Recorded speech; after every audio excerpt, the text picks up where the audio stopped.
Grande momento, Linhagem Geek na área. E aí, galera, tudo beleza? Vamos falar um pouquinho agora sobre algo que nas nossas conversas de Demon Slayer me fez ter esta impressão e tirar esta conclusão.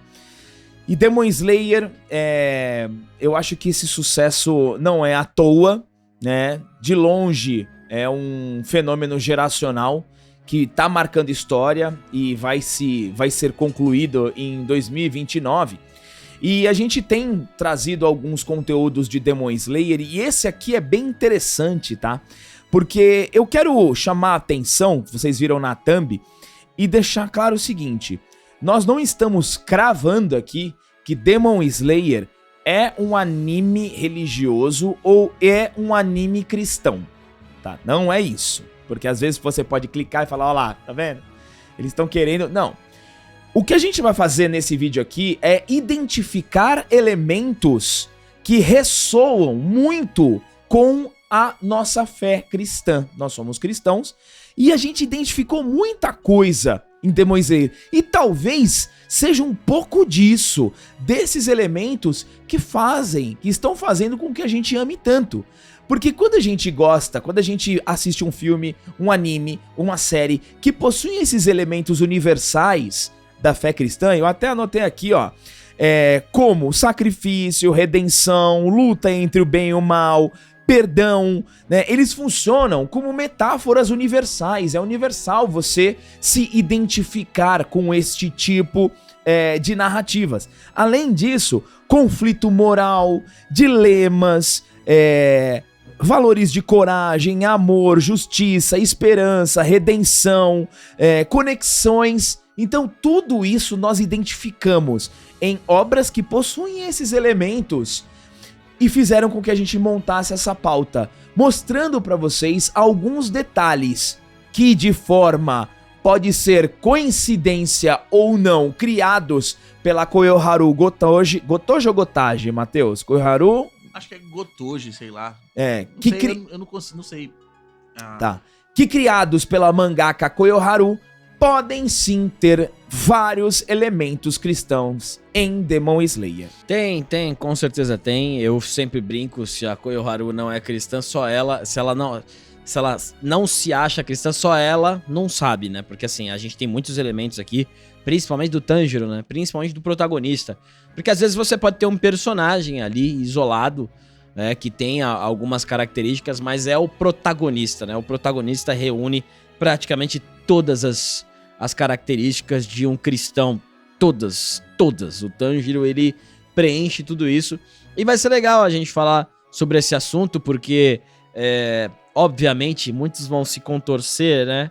Porque odeiam o cristianismo, mas vivem numa sociedade baseada nos princípios judaico-cristãos, né? Então, é muito claro que você tem... E pra mim, o grande sucesso do Demon Slayer, ele é por conta disso. Nós temos filmes de super-herói, ali da Marvel, DC, alguns, e a gente tá vendo um desvio. O Ocidente, ele tá indo pro Oriente, na questão moral, na questão ideológica também. Enquanto lá no Japão, você faz um anime com valores ocidentais, com valores incríveis, e você tem um impacto de audiência, de fenômeno aqui no Ocidente. Então é algo que eu nunca vou cansar de falar. O Demon Slayer, ele consegue condensar os valores ocidentais melhor que os heróis do Ocidente. Marvel, DC. Então isso faz parte também do sucesso de Demon Slayer, sem a menor dúvida. São esses valores que fazem com que você se aproxime da obra, se aproxime dos personagens e se emocione. Muita gente se emocionou no último filme aí do Demon Slayer nos cinemas, com a história do Akaza, com todo o desmembramento de todos os personagens, porque todos têm uma história muito sofrida, e Demon Slayer deixa também claro a escolha, porque todos têm uma história ruim, mas aí no final a escolha é, né, na maioria das vezes, do personagem qual caminho seguir. E esse personagem, ele vai receber as consequências das suas escolhas. Isso é muito importante. Então você tem, no Demon Slayer, você tem muitas camadas. Você tem a camada filosófica, você tem a camada moral, você tem o Kamado, que reúne tudo isso aí. E se você gosta de toda essa profundidade que a gente também adora, esse vídeo tá ótimo, esse vídeo é incrível. Esse livro também reúne todos esses elementos que a gente tava falando no Demon Slayer. É uma ficção científica. Se você gosta de Akira, se você gosta de Laranja Mecânica, Ghost in the Shell, ele é perfeito pra você. Olha só a sinopse. Se passa no Rio de Janeiro. Depois de muitos séculos, a Terra é mantida sob um regime ditatorial ferrenho, a União Solar. Olha que coisa. Que controla as ações, domina o pensamento e exclui qualquer possibilidade de divergência entre seus membros. Davi, um ambicioso patrulheiro da consciência, vê seu destino ameaçado quando passa a se perguntar: e se o que eu acreditei esse tempo inteiro estivesse errado? Então é um questionamento que a gente tem aqui, né?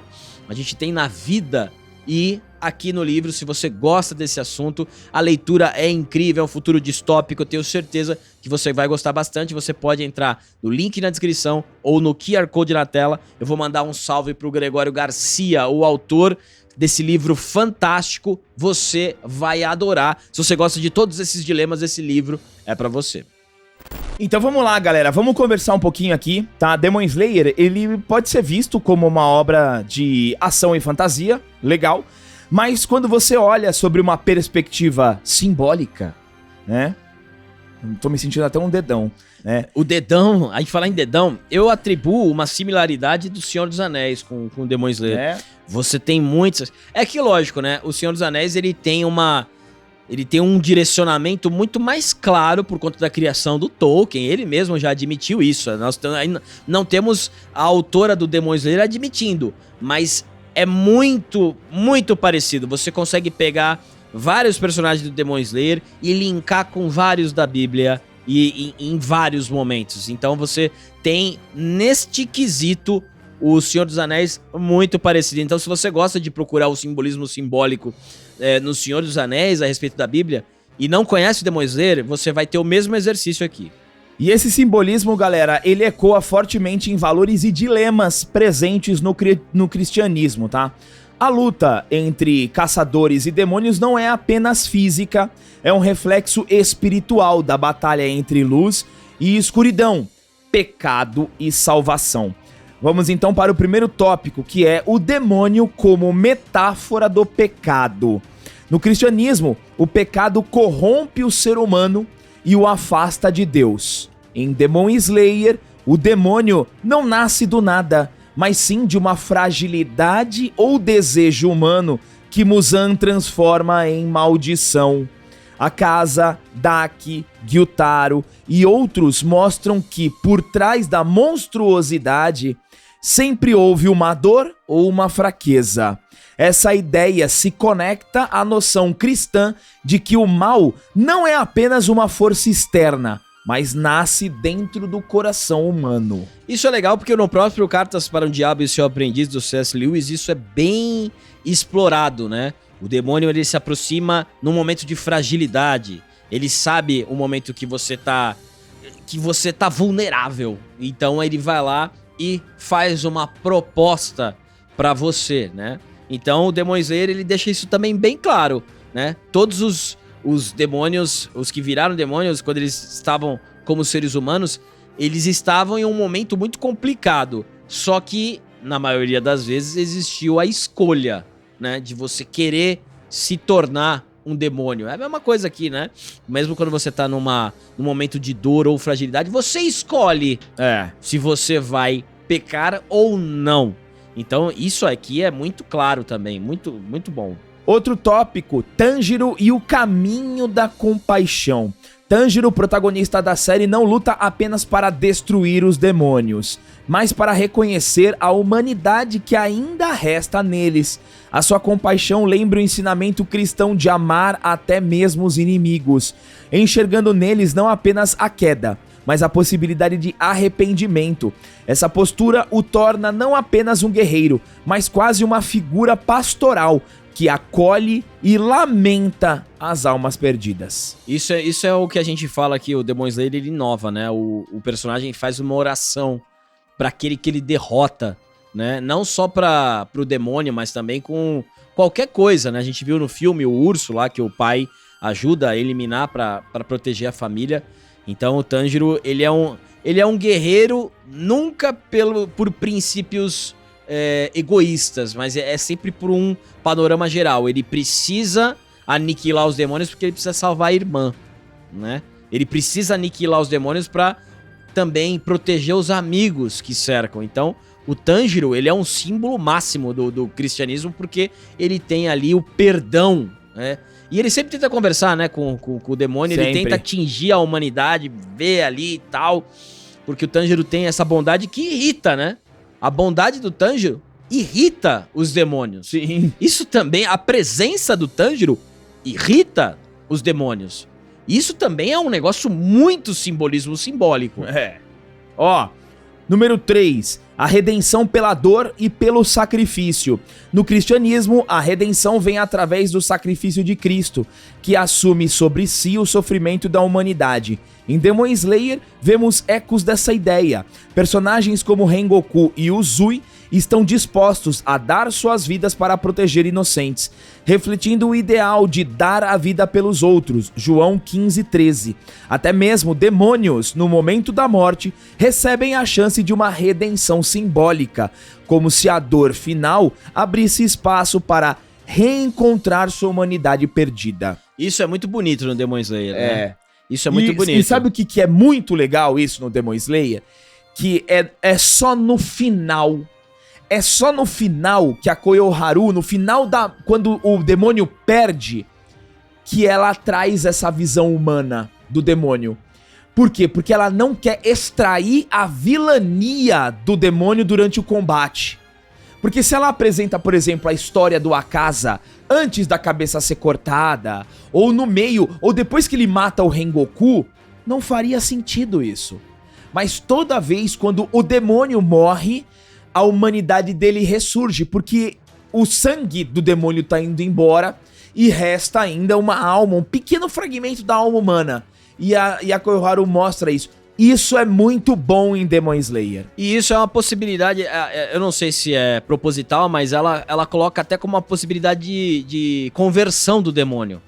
Porque o demônio, ele tá ali no seu momento final, praticamente se arrependendo, né? Se arrependendo de tudo que ele fez, porque quando eles viram um demônio, a humanidade deles cai, né? A humanidade quase desaparece.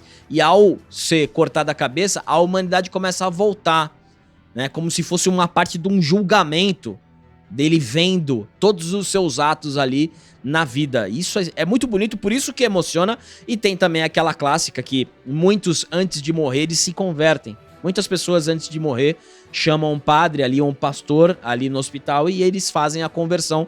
Porque tem isso, né? Não porque às vezes, não que a pessoa seja um demônio igual o Demon Slayer, mas ela faz um mapeamento da vida dela e ela acha de bom tom se converter. Ou porque fez muitas coisas erradas, ou porque não, né? Se sentiu ali isento nessa parte, falou assim, não, eu quero me converter antes de passar, porque eu tô sentindo, é algo que, então, antes da morte, nós temos muitas conversões, então, até nisso, o Demon Slayer, ele é bem preciso, intencionalmente ou não, nessa parte cristã, né? É bom deixar claro isso daí, no sentido de que os demônios de Demon Slayer são pessoas que perderam a humanidade. Isso. É basicamente isso, e aí você tem toda a fantasia dos poderes, mas são pessoas que perderam a humanidade. Pra depois não vir gente aqui no comentário dizer: ah, você tá falando que o demônio não é o demônio na figura bíblica. Exato. Si. É uma figura fantasiosa que o nome é usado como um demônio, mas é uma figura fantástica criada dentro daquele universo. São pessoas que perderam a humanidade. É isso aí. É tipo o comunista. O comunista, ele tem que perder a humanidade dele pra ser comunista. Por isso que ele comemora a morte dos outros. Então, você perde a humanidade. É mais ou menos isso. Ó, item número 4, tá? A luz como símbolo de esperança. A chama da respiração da luz do sol, a única capaz de derrotar Muzan, funciona como a metáfora da luz divina que destrói as trevas. No cristianismo, Cristo é chamado de a luz do mundo, João 8,12, aquele que ilumina e vence a escuridão. Da mesma forma, o sol em Demon Slayer é implacável contra os demônios, simbolizando que não há escuridão que resista à verdadeira luz. Esse aqui é muito simbólico, né? Muito. É muito simbólico e muito legal. E a respiração do sol. A respiração do sol. Eita, nós. Eita, mestre. Quinto tópico, galera. Muzan como figura satânica. Muzan, o primeiro e maior demônio, pode ser interpretado como uma representação do próprio Satanás. Arrogante, manipulador, incapaz de aceitar a sua mortalidade e eternamente buscando corromper os humanos para que sigam seu caminho. Ele não cria nada de bom, apenas distorce o que já existe, exatamente como o mal descrito na teologia cristã. Completamente, né? O Muzan, ele é essa figura e ele é... Tanto que se ele morre, todos os demônios morrem junto. Ele é o demônio maior, né? O mais poderoso. E é muito legal tudo isso, todas essas simbologias, e é impossível você não tentar linkar uma coisa com a outra. Só pra concluir, galera, Demon Slayer não é uma obra religiosa e nós não estamos cravando que é, tá? Mas a sua narrativa ecoa arquétipos profundamente presentes no cristianismo. A corrupção do pecado, a paixão pelo caído, a luz que vence a escuridão, o sacrifício em nome do amor. No fundo, a mensagem central da série lembra um princípio cristão universal. Mesmo diante do mal mais profundo, sempre resta a possibilidade de enxergar a humanidade e lutar pela luz. Muito bom, muito bom. E assim, todo mundo ali, todos os guerreiros, né? Os Hashiras e também os Exterminadores, eles estão prontos para se sacrificar para obter a justiça. Que você tem também toda a justiça. Eles viram Hashira porque eles querem fazer justiça. Porque eles foram injustiçados. E o próprio mestre ali dos Hashiras, ele é visto como uma figura calma, pacata, que ilumina, né? Como um pai, né? É um pai e ele ilumina, né? Simbolicamente todo lugar. Que se sacrifica Que também. se sacrifica. Entendeu? Então isso é muito legal. O Demon Slayer, por essas e outras, que o Demon Slayer é uma obra que precisa da sua atenção. Só 2 pontos, vocês falaram da figura. Existe na internet rodando, não sei se vocês viram, a diferença da postura entre o respeito e o medo. O Muzan, ele tem um medo. Os Onis, eles temem o Muzan. Sim. E aí tem uma parte que o Muzan, ele faz os Onis ajoelharem. E quando o mestre aparece na primeira temporada... Ele coloca o dedo assim na boca pedindo silêncio, todos os Hashiras, eles imediatamente se curvam por vontade própria. É o respeito da figura do mestre. E na questão do sol, que o Gabriel citou aí, na própria Bíblia Sagrada, em Malaquias capítulo 3 e 4, ele coloca que o sol da justiça um dia brilhará para curar aqueles que são bons. Que acontece, a Nezuko ali, ela passa por uma transformação no sol, ela não morre, ela passa por uma transformação e...